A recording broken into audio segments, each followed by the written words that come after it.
નમસ્કાર, સમાચાર સાથે હું છું હિના। બુલેટિનની શરૂઆત કરી રાજ્યના સમાચારથી। તો આપને જણાવી દઈએ કે આવતીકાલથી ગુજરાત વિધાનસભાનું 3 દિવસીય સત્ર મળવાનું છે। વિગતો અમે આપને આપી દઈએ કે જ્યાં 3 દિવસના સત્રમાં સરકાર 5 મહત્વપૂર્ણ વિધેયકો ગૃહમાં રજૂ કરશે। ગૃહ વિભાગ ભ્રષ્ટાચારીઓની મિલકત જપ્ત કરવાનું બિલ રજૂ કરશે। કાળા જાદુને રોકવા માટે કાયદો લાવવા અંગે બિલ રજૂ થશે। એ સિવાય ડ્રગ્સ અને દારૂમાં પકડાયેલ વાહનોની હરાજી અંગેનો કાયદો રજૂ કરાશે। મહેસૂલ વિભાગ બિનખેતી પુરાવા માન્યતાને લગતું વિધેયક પણ રજૂ કરાશે। આ સિવાય કાયદાકીય સુધારા સાથે વિધેયક રજૂ કરવામાં આવશે। નવા ફોજદારી વિધેયક અનુસંધાનમાં વિધેયક રજૂ કરાશે। ગુજરાત સરકાર સત્રમાં અનુકૂળ સુધારા સાથે વિધેયક રજૂ કરશે। 3 દિવસીય સત્ર પહેલા આજે વિધાનસભાની કામકાજ સલાહકાર સમિતિની બેઠક મળવાની છે। આપને જણાવી દઈએ કે વિધાનસભાના અધ્યક્ષ શંકરભાઈ ચૌધરીની અધ્યક્ષતામાં બેઠક મળી રહી છે, જેમાં વિધાનસભાના ચોમાસુ સત્રમાં ગૃહમાં થનાર કામગીરી અંગે ચર્ચા કરવામાં આવશે।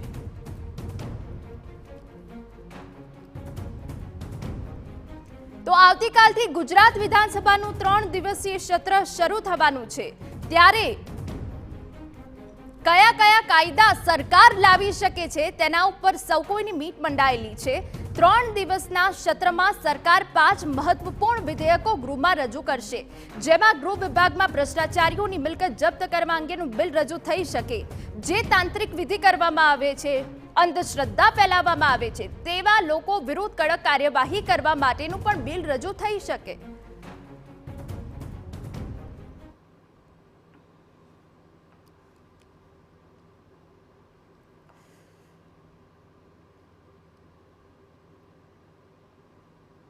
તો 3 દિવસના સત્રમાં સરકાર 5 મહત્વપૂર્ણ વિધેયકો ગૃહમાં રજૂ કરશે।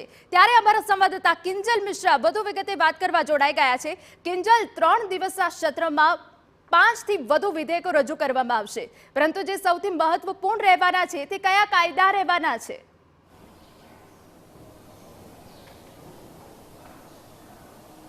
बिल्कुल देखो, 2 बिल છે તે સૌથી મહત્વપૂર્ણ છે। પહેલું જે બિલ છે એ કાળા જાદુને લઈ અને બિલ છે તે રજૂ થવાનું છે। રાજ્યની અંદર અનેક જગ્યા પર કાળા જાદુને લઈને કિસ્સા છે તે જોવા મળી રહ્યા છે। તાંત્રિક વિધિ, તંત્ર મંત્ર વિદ્યા અને જે કિસ્સાઓ છે તે જોવા મળી રહ્યા છે। ત્યારે આ જે બિલ છે, આ પ્રકારના જે લોકો કૃત્યો કરે છે જેના કારણે અનેક વખતે કહી શકાય કે લોકોના મૃત્યુ પણ થતા હોય છે, તો આ જે બિલ છે આ બિલ હાઉસમાં રજૂ થવાનું છે। અને જે કાળા જાદુની સામેનો કાયદો છે તે સત્તાવાર રીતે રાજ્ય સરકાર છે તે લાવવા જઈ રહી છે। નવું બિલ છે ગૃહમાં રજૂ થવાનું છે। તેની સાથે બીજા જે બિલની વાત સતત થઈ રહી છે તે છે જે ભ્રષ્ટાચારીઓ છે તેમની મિલકત જપ્ત થશે।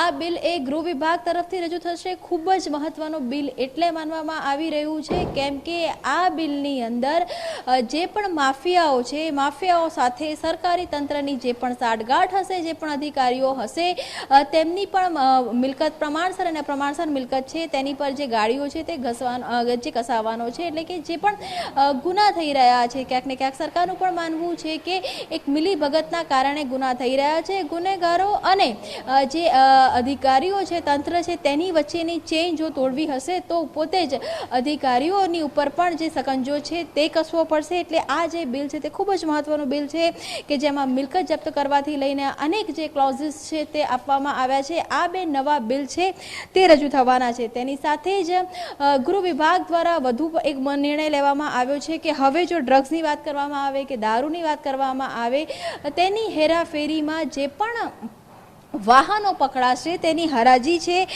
તે કરવામાં આવશે। એને લઈ અને નોટિફિકેશન છે તે રજૂ થઈ ચૂક્યું છે। એટલે સ્વાભાવિક છે કે તેને બિલની અંદર પણ આ વખતે ગૃહની અંદર રજૂ કરવામાં આવશે। તેની સાથે વાત કરવામાં આવે તો જે CRPCની નવી કલમો તે દાખલ કરવામાં આવી છે, એટલે કે જે જૂના કાયદા છે તે રદ કરવામાં આવ્યા છે, નવા કાયદાઓનો અમલ કરવામાં આવી રહ્યો છે। તો એ પણ જે સુધારા વિધેયક છે તે ગૃહમાં રજૂ થશે। એટલે કહી શકાય કે ગૃહ વિભાગ તરફથી જે 4 મહત્વના બિલ છે તે રજૂ થવાના છે। મહેસૂલ વિભાગમાં મહત્વનો એક સુધારો આવી રહ્યો છે કે જેની અંદર બિનખેતીની જે જમીન છે તેના પુરાવા માન્યતા તેને લગતો એક સુધારો છે તે રજૂ થવા જઈ રહ્યો છે।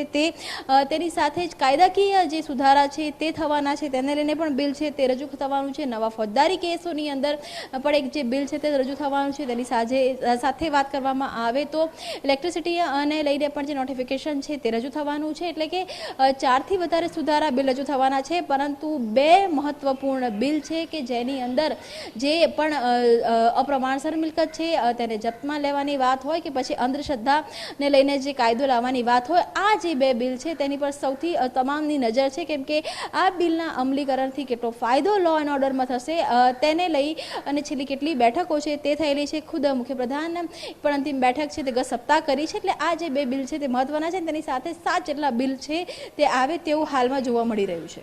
બિલકુલ કિંજલ, વધુ વિગતે આપની પાસે જાણકારી લેતા રહીશું, પરંતુ બે મહત્વના બિલ છે જેમાંથી ગૃહ વિભાગ ભ્રષ્ટાચારીઓની મિલકત જપ્ત કરવાનું બિલ રજૂ કરી શકે અને એ સિવાય જે અંધશ્રદ્ધા રાજ્યમાં દિવસે ને દિવસે ફેલાઈ રહી છે એવા કાળા જાદુને રોકવા માટે કાયદો લાવવા અંગે બિલ રજૂ થઈ શકે.